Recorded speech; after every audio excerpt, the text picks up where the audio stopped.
Bro CR7 perfume வாங்கி review பண்ணுங்க. பண்ணலாமே. என்னோட சேனல்லையே அதிகமாக ரிவ்யூ பண்ண சொல்லி ரிக்வஸ்ட் பண்ண பர்ஃப்யூம் வந்து இதுதான். வாவ், ஆக்சுவலி பேக்கிங் ரொம்பவே சூப்பராக இருக்கு. இப்போ ரீசெண்ட் டைம்ஸில் பார்த்த பர்ஃப்யூம்லேயே one of the best spraying mechanism இருக்கு. எட்ஜில் ப்ரெஸ் பண்ணீங்க அப்படின்னா இந்த மாதிரி சிங்கிள் பம்பா வரும். அதே ஃபுல் பட்டனும் ப்ரெஸ் பண்ணீங்கன்னா தெரியுதா? ஸோ பர்ஃப்யூமோட ஸ்மெல் எப்படி இருக்குன்னு கேட்டிங்கன்னா ரொம்ப ப்ரீமியமாக இருக்குது. அதுக்குன்னு ரொம்ப நியூ ஃப்ரேக்ரன்ஸ்னு சொல்ல மாட்டேன்.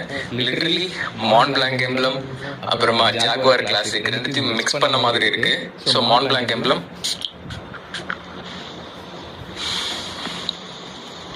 ரெண்டுத்துக்கும் பெரிய டிஃபரன்ஸே தெரியல. அண்ட் இன்ஃபேக்ட் இது EDP கூட கிடையாது, EDT. ஸோ இதில் பர்ஃப்யூம் ஆயில் கான்சென்ட்ரேஷன் EDP பர்ஃப்யூம்ஸோட கொஞ்சம் கம்மியாக தான் இருக்கும். ரொனால்டோட ஃபேன் யாரும் இருக்காங்க அப்படின்னா அவங்களுக்கு நீங்கள் இது கிஃப்ட் பண்ணுறதுக்கு செம்மையான பெஸ்ட் ஆப்ஷனாக இருக்கும்.